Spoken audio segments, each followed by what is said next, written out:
No ar, Mundo Incrível. O que é um mundo incrível para você? Rádio Inverso. Bom dia, Mundo Incrível no ar aqui pela Rádio Inverso, porque a vida tem muitos sentidos. Eu sou Antônio Pereira e estarei contigo na próxima 1 hora. Fique à vontade entre nós, participe, mande a tua mensagem pelos nossos canais de comunicação. 51992461960 é o nosso WhatsApp. Repetindo para você, 51992461960 é o nosso WhatsApp. mundoincrível@radioinverso.com é o nosso e-mail. E se você quiser, pode participar tanto pelo chat da rádio quanto pelo Facebook. Não se acanhe, você que costuma ficar quietinho e quietinha, mais na tua, observador contemplativo. Manda mensagem hoje, quem sabe é um bom dia para você se compartilhar e dividir comigo e com todos nós que estamos conectados neste momento as tuas percepções, os teus sentimentos, o teu momento de vida. O que estamos fazendo aqui é apenas isso, compartilhando através das ondas do rádio, através das ondas da internet que nos permitem estar juntos, caminhando lado a lado, mesmo que estejamos cada um de nós em um canto do mundo. Se prepare, o Mundo Incrível começa agora. Mundo Incrível. O que é um mundo incrível para você? É bem verdade que nós falamos de tudo um pouco aqui na rádio, não é mesmo? Eu não sei se você está chegando agora, se você já acompanha o Mundo Incrível, a Rádio Inverso há mais tempo, mas a intenção aqui não é seguir uma única linha de raciocínio, uma linha filosófica ou política. A intenção aqui é realmente ser inverso, na ideia de liberdade, para podermos falar o que quer que seja, compartilhar a nossa vida, o nosso dia a dia, os nossos pensamentos, as nossas ideias, no entendimento de que não existe uma verdade absoluta. E se existe, não pertence a nenhum de nós. Todos vivemos nela, todos compartilhamos dela sem possuí-la. E dentre tantas coisas que essa liberdade me traz, ela me permite o não saber. Volta e meia eu começo os programas aqui do Mundo Incrível sem fazer a menor ideia do que eu vou falar. Porque tem dias e dias. Tem dias que a gente acorda mais animado, mais motivado, mais inspirado, só alegria, teco-teco do bico-bico, guantanameira, mas tem dia que não é assim. Tem dia que a gente demora mais para levantar, sente que tem alguma coisinha fora do lugar que a gente não sabe muito bem aonde que está. Será que é os pensamentos? Será que é o dia que não tem tanto sol, tem muitas nuvens? Será que é uma noite mal dormida? Será que é um presságio, uma intuição? Não sei. A gente não sabe, simplesmente acorda diferente. Acorda desconfortável, insiste em ficar um pouquinho mais na cama, mesmo sem sono, naquele tipo de pensamento. Quem sabe se eu dormir mais 5 minutos e acordar daqui a pouco eu já não desperto renovado. Então a gente negocia alguns segundos com a cama, com o colchão, com o travesseiro, com as cobertas e vai entrando naquele mundo de pensamentos, procurando uma solução que muitas vezes não está ali. E bom, a vida segue até o momento em que a gente decide abrir mão. Eu percebo, e não que isso seja fácil, afinal de contas falar é muito mais fácil do que fazer, na prática a teoria é completamente diferente, mas quando a gente abre mão, deixa para lá, as coisas tendem a se dissolver e a se resolver de uma maneira mais harmoniosa. Não que a gente não deva buscar solução para os nossos problemas, não que a gente não deva se esforçar para aperfeiçoar o que quer que seja. Não, é válido tudo isso. Mas com o entendimento de que certas coisas funcionam melhor quando a gente entrega, quando a gente confia, quando a gente descansa.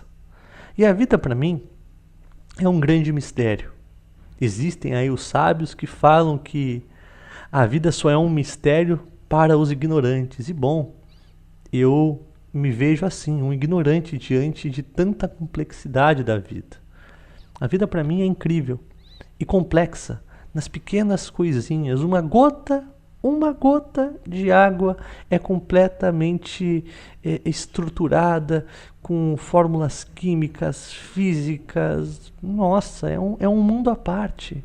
Os oceanos, né, No fundo dos oceanos existe um emaranhado de vida, de seres vivos que a gente nem imagina. A gente nem fala desses assuntos todos porque não fazem parte, não influenciam, ao menos diretamente, na nossa vida, no nosso cotidiano, nas nossas realidades. Ao menos é isso que a gente pensa. Quantas estrelas tem no céu? Qual e quais são os papéis dessas estrelas na nossa vida? A gravidade, o espaço-tempo, o que é o tempo, o que somos nós, o que estamos fazendo aqui, quais são os poderes da mente, a mente tem poder, o que é a mente, qual o tamanho da mente, ela tem limite, não tem, se tem, quais são. É tanto assunto, é tanta coisa.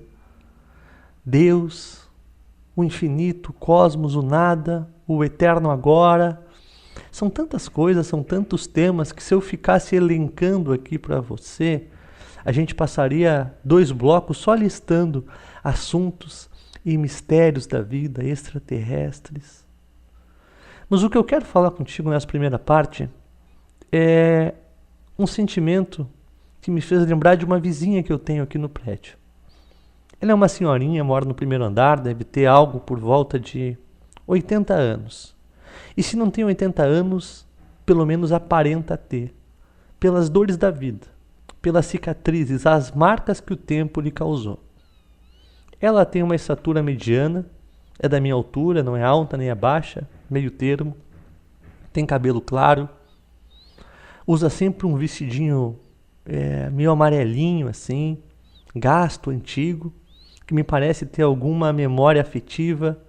E um chinelinho simples e aparentemente bem confortável. Não sei se pelo jeito de caminhar, mas ela tem os dedinhos do pé um pouquinho tortos, né? Mas está sempre com o pé cuidado. Eu observo essas coisas todas, eu gosto de observar as pessoas. Para mim é quase que um playground da vida, assim. Imaginar suas vidas, suas dores, seus pensamentos, suas alegrias, seus momentos de introspecção, o que elas fazem, né? Quando estão a sós consigo mesmas. Enfim, e essa senhorinha é um caso à parte aqui no prédio, porque volta e meia eu a encontro sozinha, sentado nos bancos aqui que dão para a saída da rua. Eu moro num prédio de esquina, frente a uma pracinha, parada de ônibus, ao mesmo tempo que é muito bem localizada, próximo à farmácia, shopping. É um espaço muito tranquilo. E talvez por esse motivo, seja um lugar onde muitos velhinhos, muitas pessoas de idade moram.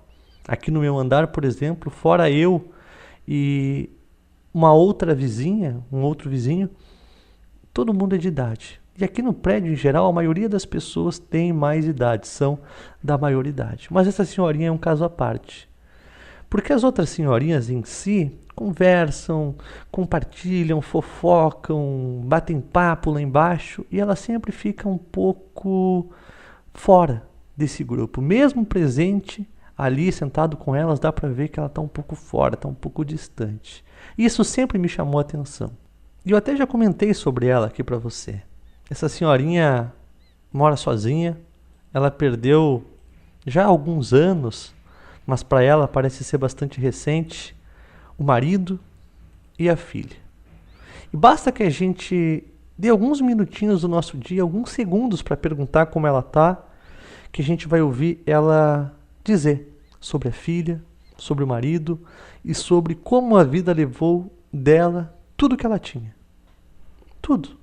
Ela diz: filho, eu trabalhei muito nessa vida. Trabalhei muito. Comprei meu apartamento, comprei isso, comprei aquilo, adquiri imóveis. Tudo que me disseram para fazer, o que eu achava que deveria fazer, eu fiz. E aqui estou eu agora, sem os bens mais valiosos que são e que eram, né? O meu filho, a minha filha e o meu marido. E eu não sei. Às vezes eu rezo, filho. Ela disse para mim: às vezes eu rezo, filho, para que Deus me leve. Eu já estou ficando velha, já não consigo caminhar direito, estou sempre precisando de ajuda, passo um calor naquele apartamento, tenho dificuldade para cozinhar, para fazer um monte de coisa, e eu não sei por que Deus me faz ficar aqui mais tempo. Eu não sei. Já me levou tudo, né, filho? Pode me levar também. Mas eu sou muito grata, filho, eu sou muito grata, porque eu tive uma família maravilhosa. Então ela começa a elencar as coisas boas da vida dela. Apesar da dor, ela começa a trazer os aspectos positivos, a experiência com a filha, os bons momentos que tiveram juntas, todas as histórias, todas as memórias, todas as lembranças que fazem daquela senhora um ser humano que resiste à morte, de certa forma. Porque me parece claro, e é bem perceptível, que não só um aspecto, mas vários aspectos dela, já morreram. Já morreram emocionalmente. Ela morreu um pouco com a filha, morreu um pouco com o marido, morreu um pouco ao perceber que de tudo que ela buscou, tudo que ela adquiriu, o mais valioso ela não teve controle. A vida tirou dela.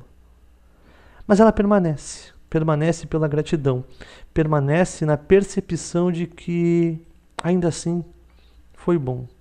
Ainda assim foi bom.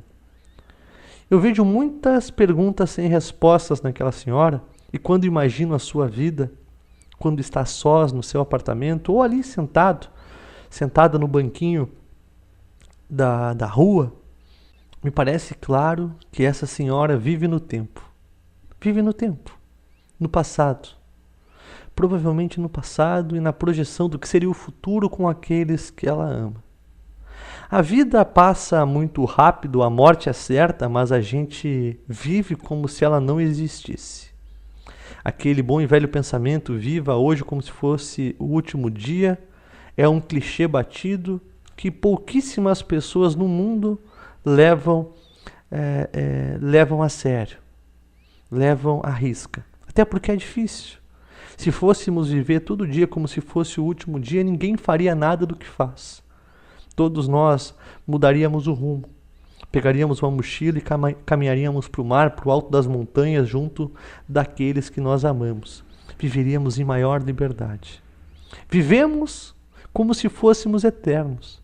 Talvez pela sensação inconsciente de que em algum ponto nós somos. De que em algum ponto nós somos. Aquela senhora me parece ser bastante religiosa. Religiosa não no sentido de igreja, de religiosidade, de busca por contato, de fé, conversar com Deus. E todos nós conversamos com Deus, ou boa parte de nós conversa com Deus ou tenta esse contato quando a dor aperta.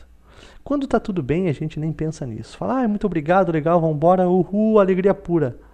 Vamos dançar lá na Cucaracha Macarena. Mas quando a coisa fica mais séria, quando a gente sente as dores, quando a gente sente os vazios, quando o dia não acorda tão bom assim e de repente começa a chover forte dentro de nós, as tempestades chegam mais fortes, a gente busca um suporte externo, busca por Deus. E para você que busca por Deus, e Deus é só uma palavra, eu faço questão de sempre bater nessa tecla, não se engane. Não é porque você não está vendo, que você não está ouvindo, que você não está percebendo, que as respostas já não estão aí. Muitas vezes a nossa busca, a nossa inquieta busca pelo apontamento faz com que a gente se distraia e não perceba. Tudo já está aí, nas pequenas coisinhas. Nas pequenas coisinhas. Não se inquiete, descanse, confie. A gente começa a refletir e passa a pensar de uma forma mais profunda na nossa vida, normalmente quando algo impactante acontece. Algo que modifica o nosso olhar, mexe com as nossas estruturas. E algumas vezes pode ser a morte. Eu acho que viver o luto é importante, com certeza sim. Sim, é importante que a gente chore, é importante que a gente sinta. Saiamos daquela ideia de que é uma ilusão, ninguém morre. Pode ser que sim, mas na prática, repito, A teoria é outra. Somos humanos, estamos identificados com a mente, com o ego, com o pensar. Não adianta a gente querer ser utópico aqui e se colocar numa posição de mestre ascensionado, iluminado, que não sente as dores do mundo, porque não, sentimos sim. Sentimos. É importante viver o luto, é importante viver as dores, é importante pensar na vida. E quando essas dores mais impactantes nos chegam, a gente amplia o nosso olhar e pensa, puxa, o que eu estou fazendo da minha vida? O que eu estou fazendo das minhas escolhas? Que trabalho é esse que eu vou todo dia? Que vida é essa que eu venho administrando, venho me esforçando para manter? Por que tanto esforço? Da onde vem tamanha necessidade? Por que eu tenho adquirido tudo o que tenho adquirido? Quem é essa pessoa que eu vejo aqui no espelho? Eu vou finalizar esse bloco compartilhando contigo um pequeno texto, é bem pequeno mesmo, que eu publiquei ontem no meu perfil do Facebook, facebook.com/Antônio Pereira MI. E eu vou compartilhar contigo, na sequência nós vamos de música, tá bom? E você mande tua mensagem, participe aqui, compartilhe o teu olhar. Minha dor me humaniza, diminui a velocidade dos meus passos, renova meu olhar habituado a ver o diferente sempre da mesma forma. Em curtas distâncias entre eu e o próximo, abre a cortina das janelas da vida e me faz perceber que tudo o que chamei de certo e errado foram apenas movimentos que me trouxeram até aqui. Então eu descanso, recolho as palavras e contemplo o cenário à minha volta. Percebo que não sou meus pensamentos, esse tal reflexo no espelho, os papéis sociais que desempenho e tampouco as dores que até outrora eu sentia. Sou o espaço vazio e atemporal onde tudo isso acontece. Sou o silêncio e o som, o tudo e o nada, o ontem e o amanhã no agora. Sou o vazio mais cheio que se pode ser. Mundo incrível. Rádio Inverso. O mundo incrível na Rádio Inverso, porque a vida tem muitos sentidos. Fique à vontade entre nós, você que está chegando agora. Ficaremos juntos nessa próxima 1 hora. Bate-papo, reflexão, cafezinho e interatividade com ouvintes do mundo todo. Me diga uma coisa, você já ouviu a nova vinheta da Rádio Inverso? Não? Então deixe-me mostrar para você e na sequência a gente abre espaço aqui para as mensagens que estão chegando pelos nossos canais de comunicação. A nossa querida amiga Luna Morena mandou mensagem aqui pelo Facebook e já eu vou ler, assim como a mensagem da Fátima Pinto com um videozinho falando sobre alguns aspectos bacanas lá da cultura japonesa. Vamos ouvir a vinheta e já eu dou espaço aqui, início a nossa interatividade. Fique à vontade entre nós. Rádio Inverso. A realidade existe no mundo exterior, intocavelmente depende de você. Mas você se relacionando com essa realidade, cria uma realidade paralela, que é a sua realidade individual. Consciência é enxergar, consciência é perceber, consciência é estar presente. E assim, ter o discernimento da hora de falar, da hora de ficar quieto, da hora de se posicionar e da hora de simplesmente observar. Rádio Inverso. Mas é a presença da sede que nos mantém em movimento e que faz com que a gente crie poesias, crie músicas, faça reflexões, faça filosofia, literatura. Quando eu ganho essa consciência, eu paro de ficar buscando. Você entende? E aí eu deixo de ser alvo e de ser presa dos espertalhões ou dos ingênuos, que se propõem matar a tua sede. Rádio Inverso. A vida tem muitos sentidos. Bacana, né? Gostou? Achou legal? Eu pessoalmente achei muito bacana e a cada dia que passa me apaixono e me encanto mais com o rádio em si. Acabei não contando para você essa novidade, mas acho que resolvi o probleminha do microfone para conseguir fazer os programas ao vivo. A verdade é que tudo estava ok, porém o microfone se desligava no meio da transmissão e agora eu acho que eu consegui resolver. Espero que sim. Eu pretendo hoje de noite, depois do horário da nossa programação, fazer um teste e ver como as coisas se saem. E dependendo do resultado, dessa experiência toda, eu vou ver se faço na semana que vem um programinha ao vivo e assim gradualmente a gente vai tornando mais programas ao vivo ativos do que os programas gravados, como acontecem atualmente. Legal, né?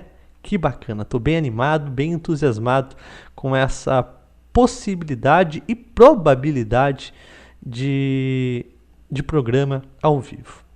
Mas vamos para as nossas mensagens, então. Elas estão chegando por aqui. A nossa querida Fátima Pinto estava compartilhando aqui comigo pelo Facebook um vídeo falando um pouquinho mais sobre a cultura japonesa.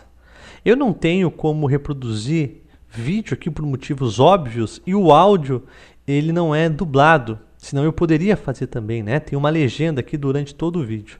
Mas só para não deixar passar em branco, eu tenho um amigo que é lutador de judô e ele volta e meia viaja para competir, vai para a Rússia, vai para tudo que é canto do mundo, inclusive para o Japão. E esses tempos falando sobre Olimpíada, sobre perspectiva, sobre os favoritos, a competição, o que ele enxergava de diferente entre os competidores dos mais diferentes países, ele dizia que os japoneses sempre são os favoritos no judô. Que de alguma forma, todos os japoneses, e se eu estou falando errado para você que me ouve do Japão, eu peço desculpa, mas todos os japoneses têm por hábito aprender judô desde a escola. É como se fosse uma regra que todos chegassem até determinada faixa do judô, que eu não sei qual é, como um processo cultural. Mesmo que a gente não seja expert na cultura japonesa, a gente sabe e tem como referência a disciplina, né? A concentração e tantos outros aspectos dos japoneses. Uma coisa muito engraçada engraçada não, né? Mas uma coisa muito curiosa que eu vi esses tempos é que na saída dos estádios de futebol, por exemplo, os japoneses recolhem seu próprio lixo. O que aparentemente não tem nada demais. Mas se a gente for colocar aqui em comparação ao aspecto brasileiro, é algo de outro mundo. Aqui no Brasil é do tipo, bom, já que tem alguém que vai limpar, eu faço questão de sujar, vou aproveitar. E lá é exatamente o contrário. Inclusive tem um filme muito lindo que me veio à mente agora, com Tom Cruise, que trata um pouco sobre essa honra, sobre os hábitos japoneses, que é O Último Samurai. Pelo que eu me lembro, e me perdoe se eu estiver equivocado nessas palavras, mas o filme trata de um general americano que é contratado para participar de uma guerra lá no Japão. Mas ele acaba se apaixonando pela cultura japonesa e vai para o lado dos samurais. E aí ele aprende tantos e tantos aspectos e valores a respeito dessa cultura linda. Eu tenho bastante simpatia, tenho uma curiosidade enorme de conhecer o Japão, não pelo lado tecnológico, e sim pelo lado ancestral dos tempos. Eu me identifico muito. Até penso que se existe essa coisa de outras vidas, eu devo ter sido um mongezinho. Obrigado, Fátima, pela mensagem, pelo vídeo. Não posso reproduzir o vídeo aqui por motivos óbvios, mas fiz questão de dar uma pincelada, falar um pouquinho sobre a cultura japonesa, tá bom? Um beijo, minha querida. Fica bem e participe sempre que quiser. A nossa querida Luna Morena também mandou mensagem aqui pelo Facebook. E pelo que eu estou vendo aqui, se referindo ao programa de ontem. Vamos lá. Estava ouvindo o programa, enquanto você falava sobre o coaching, eu me lembrava que logo depois de formada, nos primeiros meses atuando, e ela abre parênteses aqui, dizendo que já faz quase um ano que ela está formada, eu achava que tinha que ser perfeita e exemplar, o que me tornou por um tempo uma pessoa chata e carrasca comigo mesma. Que bom foi quando entendi que eu não precisava disso e que ninguém esperava isso de mim, além de eu mesma. A mensagem segue. Ela diz que uma das maiores, ou melhor, um dos maiores presentes que o coaching trouxe para ela é a possibilidade de poder aprender com cada um, de entender que ao mesmo tempo em que somos distintos, somos muito parecidos. No fundo, todos queremos ser aceitos e admirados e muitas vezes nos esquecemos de fazer isso por nós mesmos. Vamos que vamos, beijo, beijo. Luna, obrigado pela mensagem, obrigado pela partilha, pelo carinho. Não sabia que você também trabalhava com coaching. Que legal, que bacana. Eu aprendo muito até hoje com esse processo todo. Inclusive, e a tua mensagem tem bastante conteúdo aí, dá para falar de vários pontos, mas uma das primeiras percepções que eu tive com o processo de coaching era o seguinte: autoconhecimento não se resume a esse lado místico e espiritual que eu tenho seguido. Porque eu caí no processo de coaching depois de 3 anos viajando. Eu falei, cara, quero mudar, eu estou andando em círculos, eu quero trabalhar com pessoas, eu preciso de uma formação que me capacite para isso. Então busquei várias instituições e encontrei uma em São Paulo, bastante profissional, um investimento um pouco mais alto, mas que eu achei que valia a pena. E me formei. E no meio daquele processo todo, daquele intensivo de 8 dias, a gente começava 9 da manhã e até 21, 22 horas, se eu não estou enganado, eu comecei a perceber que autoconhecimento não se resumia a fazer silêncio, meditar.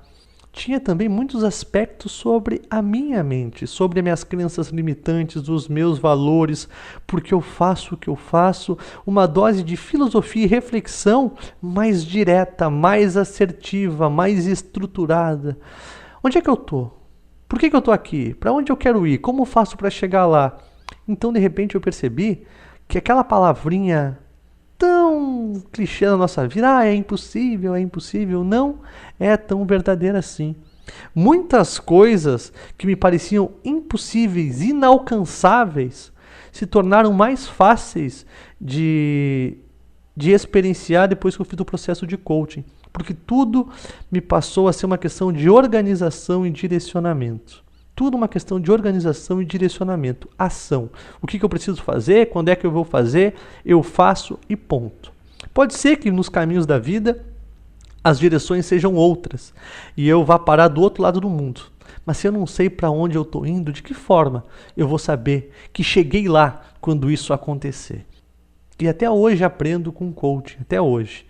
É muito bom ser um profissional dessa área, poder trabalhar com pessoas e aprender na troca com os clientes, mas também é muito bom para mim ter o conhecimento sobre todas essas ferramentas, porque me ajudam na vida, no cotidiano.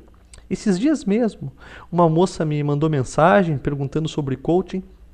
Eu falei para ela, olha, é muito bom para N coisas e vai muito além dessa coisa de ter uma meta, um objetivo a ser alcançado. Quando você trabalha o coaching, você vai evoluindo e progredindo, em diferentes áreas da tua vida, mesmo que você não queira, uma coisa está ligada à outra. Quando você cresce no aspecto de saúde e disposição, você consequentemente evolui no aspecto dos relacionamentos sociais e assim por diante. Tudo está interligado, né? Tudo está interligado.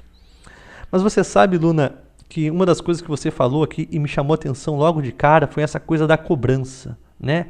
Essa necessidade de ser perfeita, de ser boa o suficiente, de agradar, de dar orgulho. Eu cresci com isso e convivo hoje, ainda falando de coaching, com esses aspectos. A maioria das pessoas que chegam até mim com grandes dores e sofrimentos estão ligados a 2 pontos em comum: cobrança e culpa, cobrança e culpa, cobrança e culpa.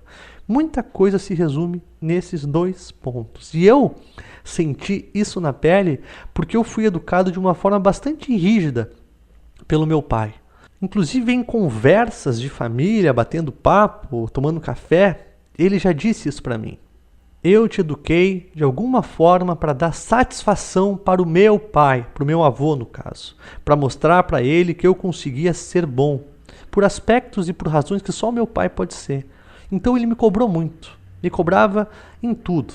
Eu não podia repetir uma sobremesa na casa de alguém que era motivo para repreensão, para umas cintadas em casa. Eu não podia falar se não fosse a hora que ele achava que eu podia falar. Eu não podia fazer uma série de coisas que para ele não eram corretas. E hoje, a gente conversando, eram absurdas, né? Eram absurdas. Então eu cresci com a necessidade de não ser bom o suficiente. Eu sempre tinha que fazer mais para satisfazer o meu pai. Nas pequenas coisinhas. Se fosse para jogar bola, por exemplo, eu adorava jogar bola. Nós viajávamos para jogar com a escolinha, com a turma lá, e aí o nosso time perdia. Tinha dado 4-3 o jogo, eu me lembro dessa cena como se fosse hoje. Nós perdemos de 4-3 e eu fiz os 3 gols do nosso time. E aí na saída do jogo, eu estava super triste e chateado, achando que meu pai e minha mãe iam me consolar. E meu pai foi duro comigo, brigou, inclusive me deu uns tapas dentro do carro por eu não ter me esforçado. E eu naquela época tinha muito problema de respiração. E eu tinha dado o meu máximo, até para dar orgulho pro meu pai, porque eu sabia que ele estava me assistindo ali. E ele dizia, não, tu não foi bom o suficiente, porque isso, porque aquilo. E aquilo ia me reprimindo, ia me oprimindo, e eu me sentindo sozinho. Em um momento em que eu deveria me sentir amado, puxa, parabéns, ao menos essa é a minha visão, eu recebi uma repreensão. E é claro que cada um de nós, em cada momento da sua vida, faz o melhor que pode. Eu já me pacifiquei com essa educação que o meu pai me deu, já curei ela em mim há algum tempo e sou muito grato por tudo que meu pai me ensinou. Mas eu cresci com isso. Uma das heranças que eu trouxe da minha infância, da minha educação, foi essa coisa de eu não sou bom o suficiente, eu preciso ser aceito, as pessoas precisam gostar de mim. As pessoas precisam gostar de mim pelo que eu sou, não pelo que eu tenho ou pelo que eu faço. Pelo que eu sou, pelas minhas atitudes, não pelo que eu visto. E um ponto muito marcante nessa história toda foi a faculdade de psicologia. Já faziam 2 anos mais ou menos que eu estava viajando, o total deu um período de 3 anos aproximadamente, e eu tentei, pela última vez, dar orgulho para os meus pais, vamos dizer assim. Puxa, eu quero ser normal. Eles reprimiam bastante essa minha coisa de querer me conhecer, de não estar ganhando dinheiro, de não estar fazendo faculdade. Eu falei, não, quer saber? Eu vou tentar mais uma vez. Meu corpo me dizia que não, mas eu queria tentar. Eu queria que meus pais tivessem orgulho de mim. Eu queria ser bom o suficiente. Então eu fui para Florianópolis fazer a faculdade. E meu pai, na esperança de que eu conseguisse ser normal, não mediu esforços, conseguiu um bom apartamento para mim do lado da faculdade, com vista para o mar, mas não era o suficiente para mim, eu não queria aquilo, né? Então eu tentei fazer a faculdade, mas quase enlouqueci dentro daquele apartamento, vivendo sozinho, tão longe de casa e especialmente tão longe de mim. E no momento em que eu decidi largar a faculdade, foi o momento em que eu cravei uma bandeira interna, que dizia o seguinte: olha, eu talvez não seja bom o suficiente para vocês, mas a partir de agora eu assumo o compromisso de ser bom o suficiente para mim. Vocês não se orgulham de quem eu sou ou de quem eu estou me tornando? Paciência. Eu não estou matando, eu não estou roubando, eu não estou mentindo. Muito pelo contrário. Eu estou me esforçando para ser uma pessoa melhor, para curar N coisas dentro de mim. Se vocês não se orgulham de mim, paciência. Vão ter que achar um jeito para a gente viver em paz. Porque eu vou me orgulhar de mim pelas minhas escolhas e por quem eu sou. E ali eu saí da faculdade e fui dar passos que estavam mais alinhados comigo. Tentei fazer reiki, comecei a trabalhar com meditação, comecei a visitar retiros que antes eu não me permitia visitar com medo do julgamento e comecei a assumir a responsabilidade da minha vida. E vou te dizer uma coisa, aluna, foi a melhor coisa que eu fiz, foi a melhor coisa que eu fiz. O mundo não pode nos dar aquilo que a gente não consegue dar para nós mesmos. A gente quer mais amor, quer mais respeito, quer isso e quer aquilo, mas não dá para si próprio. E aí fica difícil. Tem uma frase que eu gosto bastante e vou encerrar o nosso bloco com ela, que diz o seguinte: acreditar em si é vaidade necessária para um mundo melhor. Quer respeito do mundo? Se respeite. Quer amor das pessoas? Se ame. Quer verdade para com os demais? Seja verdadeiro. Uma vez que você aplica aquilo que deseja, bom, o resto é apenas uma consequência. Seja o melhor que você pode ser. Se as pessoas não se orgulharem, paciência. A vida é muito curta. A linha entre vida e morte é muito tênue para você perder teu tempo tentando orgulhar e agradar quem quer que seja. É claro que nós queremos carinho, admiração e tudo isso que a Luna falou. Mas qual é o preço a se pagar? Felicidade? Pense bem, acho que não vale tanto a pena assim. Mundo incrível. Rádio Inverso. Eu lembro como se fosse hoje o dia em que eu decidi que criaria um mundo incrível. para que você não fique com uma imagem errada, o mesmo pai que era rígido em sua educação me ensinou que os soldadinhos não precisavam fazer guerra. Eu lembro de ir para casa de um amiguinho meu, no prédio em que nós morávamos, nós fazíamos guerra, soldados, tanques, armas e tudo mais. E aí chegava de noite, eu queria brincar com meu pai, assim como brincava com meu amigo, e o pai dizia: não, Antônio, vamos fazer o seguinte, vamos construir casinhas, criar um povoado de paz, convidar aquele soldadinho de outra cor para ser amigo. E eu dizia: não, pai, eles têm que fazer guerra, tu não tá entendendo, eles são diferentes. E o pai dizia: não, eles podem ser amigos, vamos fazer diferente aqui, vamos ser amigos. Então, de alguma forma, meu pai introduzia na minha vida o aspecto de que o mundo poderia sim ser incrível, apesar de tudo. Apesar do mundo que ele enxergava lá fora, ele trazia para mim a melhor parte. Às vezes eu me questiono se inconscientemente a minha ação em criar um mundo incrível foi para promover um mundo melhor para as pessoas que me cercam e as pessoas que eu consigo tocar, ou foi um universo que eu criei para mim, por não conseguir me enquadrar nessa atmosfera que a gente chama de realidade.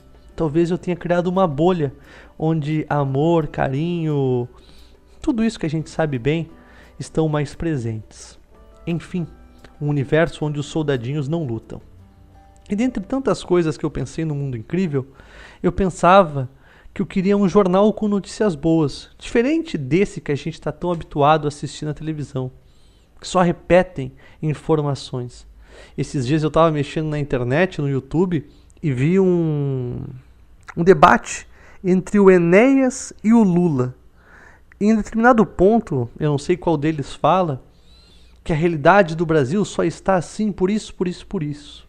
E 20 e tantos anos depois eu percebo que o discurso é o mesmo dos políticos atuais e vai ser o mesmo agora nas próximas eleições. Há muito tempo o país está como está. E é assim para todos. É discurso, é campanha, é palavras que não trazem nada, são só palavras, né? São só interesses. E tem notícia boa no mundo, tem muita coisa legal, como essa notícia que eu quero compartilhar contigo aqui. Olha só que joia. Em vez de demitir por não saberem ler, empresa alfabetiza auxiliares de limpeza. A gente está falando sempre, né, que o mercado está concorrido, que precisa se graduar, que precisa isso, que precisa aquilo. E as pessoas que não cresceram com essa possibilidade. Aqui tem uma história linda e inspiradora, olha só. Uma gerente de São Paulo teve uma atitude nobre. Em vez de pedir para trocar o time de auxiliares de limpeza por não saberem ler, ela decidiu alfabetizá-los. Nathalie Bonato descobriu que os terceirizados eram iletrados por acaso, quando precisou resolver problemas de limpeza na WeWork Paulista. Ela pediu que eles escrevessem diariamente se a sala de cronograma havia sido limpa ou não, com os motivos. Abre aspas. O relatório demorou 1 semana para chegar, e quando veio, o banheiro virou um caos. Não entendi nada, e aí nos reunimos, e a descoberta foi que 50% do time era iletrado, escreveu a Nathalie no Facebook. E aí, em vez de trocar a equipe, a gerente de comunidades decidiu procurar nas escolas que fazem parte da WeWork alguém que pudesse alfabetizar os auxiliares de limpeza. A matéria segue e aqui dá para ver a Nathalie com a equipe, né? O pessoal tudo vestindo roupinha, formados, né? Que bacana, que lindo, que bela iniciativa em um mundo em que a gente cada vez exige mais do outro. Está aqui uma atitude de quem decidiu fazer a diferença. E para fazer a diferença, a gente não precisa necessariamente de movimentos como esse da Nathalie, né? Pode ser nas pequenas coisinhas, pode ser abrir a porta, pode ser dar um sorriso, perguntar como foi o dia, fazer silêncio, ajudar em casa a lavar uma louça, parar de resmungar, parar de reclamar, parar de apontar o dedo, coisinhas pequenas, né? Que a gente aprende quando criança ainda, mas nos tornamos adultos infantilizados nesses aspectos. Que bacana mesmo a atitude da Nathalie. Meu amigo e minha amiga, muito obrigado pelo carinho, muito obrigado pela oportunidade de caminhar ao teu lado mais uma vez. Como digo sempre, desejo que as reflexões de hoje, e espero que as reflexões de hoje tenham te ajudado aí na tua caminhada, no teu momento atual. Conte comigo no que precisar, nós estamos juntos nessa. E é isso. Fique bem, um ótimo dia, um abraço de urso bem apertado, direto do Mundo Incrível. E é isso, vamos caminhando, vamos em paz, vamos juntos, cada um ao seu tempo, à sua forma nesse caminho. Não se cobre tanto, não se culpe tanto, seja quem você pode ser, tenha orgulho de si mesmo. Acreditar em si é vaidade necessária para um mundo melhor. Você ouviu Mundo Incrível, às 7 da manhã e 7 da noite no horário de Brasília. Mundo Incrível, Rádio Inverso.